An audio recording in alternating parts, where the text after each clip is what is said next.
So here's a list of conventions that you could discuss in a Nat 5 question paper. It's important that you know most of these, if not all of them, as you could be asked to specifically talk about maybe a handful of 4. They could ask you to choose 1 out of 4 in those specific questions. However, I wouldn't get yourself too bogged down about it. If you know the majority of them, then that'll be fabulous. Alright, so let's talk about the difference between a freeze frame and a tableau. You guys tend to get these particular conventions confused, so let's just kind of drill that in then. So a convention of a freeze frame would be when the action pauses. So imagine you had a remote control and you pause something on screen, that would be a freeze frame. So the same thing would happen practically on stage. The actors would be acting out a scene and then the action would freeze. The difference between that and a tableau would be that a tableau tends to be a bit more creative than that. So it is trying to tell a story. It's usually a bit more symbolic. You have people playing objects, also known as configuration. Okay, so the difference between a monologue and a soliloquy. Okay, so a monologue is a lengthy speech given by an individual character, and a soliloquy is the same thing. The only difference is that it's the thoughts and feelings of that character is revealed more so than in a monologue. Usually a monologue is done to another person. Other people can hear and have access to that monologue, so other characters can listen to this monologue, whereas a soliloquy, the other characters are not privy to that information. So the soliloquy is basically it's like the character revealing their inner thoughts and feelings to the audience, or maybe they're talking to themselves, but the audience are the only people, the audience and that character are the only people who can actually access that information. So if another character was on stage at the same time as them listening, then they wouldn't hear that. Okay, so maybe they're on stage, but they wouldn't actually be able to listen in on that information. Now that's quite a complex thing to get your head around, okay? So going forward, if you have the choice, you always talk about monologue over soliloquy, because soliloquy is a term that is usually used more at a higher level, and you can totally use it if you understand what I'm saying and understand what I've given you prior to this, but monologue is what I want you to go with, okay? Because it's easier for you to access the marks and not go wrong with your description. So if you have the choice in a question, which the majority of questions are phrased like this, then I would like you to focus on one of these 4 conventions. Okay, so when it comes to a flashback, let's talk about the benefits of using a flashback, because this is really important for your justification. So if you're talking about a flashback, what I need you to be doing is I need you to be thinking about the following things. So does it reveal information on your plot or character? Which then obviously allows you to change the perception of the audience. So really think about that. If you're going to use that particular justification, then you need to be discussing what it reveals in terms of the information of the plot or the character, okay? And how that would specifically change the perception of the audience. Another benefit of using a flashback is that it creates dramatic irony. This is quite an advanced term, but if you're fancy and you want to throw it in there and you understand it, then go for it.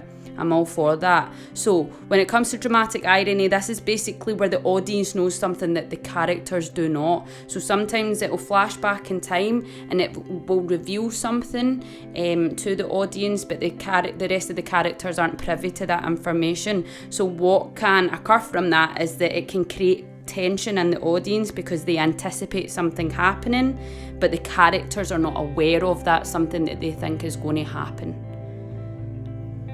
Tableau, a benefit of this is that it can be used to quickly establish something in a drama. So instead of you trying to explore something through dialogue that could take maybe a few minutes to do, a tableau can take like 30 seconds to establish that. So it's really quick and easy.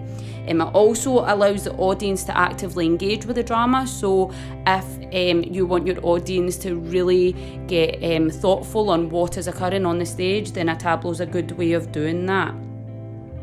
It also allows the actors to focus solely on showing the character through movement. So if you're taking away the voice, the actors really need to get into the depth of how they convey character through physicality. So it allows them to hone in on those skills and develop them. Okay, let's talk about monologue. So the main thing that I would go to is that it can reveal new information. Okay, whether that's to do with a character or the plot line or a theme, etc. But usually it allows you to reveal more information and go into detail about that particular subject, so it can give more depth and more understanding for the audience.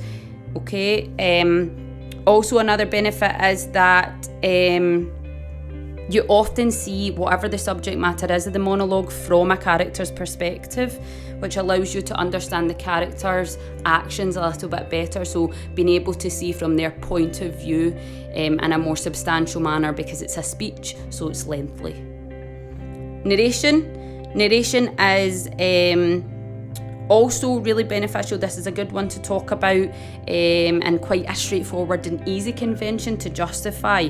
Okay, so mainly the thing that you want to think about, there's a reason why narration is used all the time in children programs, and that is that it's accessible, right? So the audience can follow a storyline fairly easy through narration, especially if you've got a complex storyline going on with lots of kind of different aspects. Then the narration can kind of fill in those gaps and allow the audience to follow it better. It also allows the audience to focus on a particular part of the plot or character development, rather than maybe all these different aspects that are going on. So it allows them to hone in on one particular thing that might be really crucial if it's leading up to something like the turning point of your drama. How to describe a convention. So when it comes to describe, some of you guys are going wrong with this. Remember, description is in detail, okay? So I want you to state the convention first, so whether that's tableau, narration, etc. And then what you must do is tell me what it is, and that doesn't need to be a definition, but if that's the way that you do it and the way that you know you're going to keep yourself right, then define it. That's totally fine, but you need to make sure that you reference the drama alongside that, okay? So you cannot say that I am going to do a tableau, which is a frozen picture that tells a story. That's not going to get you the mark in a describe. You must tell me what that is in reference to your drama. So I'm going to use a tableau that is a frozen picture that tells a story. Jimmy will be downstage right, Josie will be downstage left. They will be frozen, facing one another, holding out their hands, but Jimmy's right hand will be holding a prop gun. I don't know. Whatever it is, but make sure you tell me physically what it is actually on the stage. I hope that helps. Helpful hint, right? So this is where you know you're going wrong. If you can swap in a different convention in your answer, then you're not describing it correctly.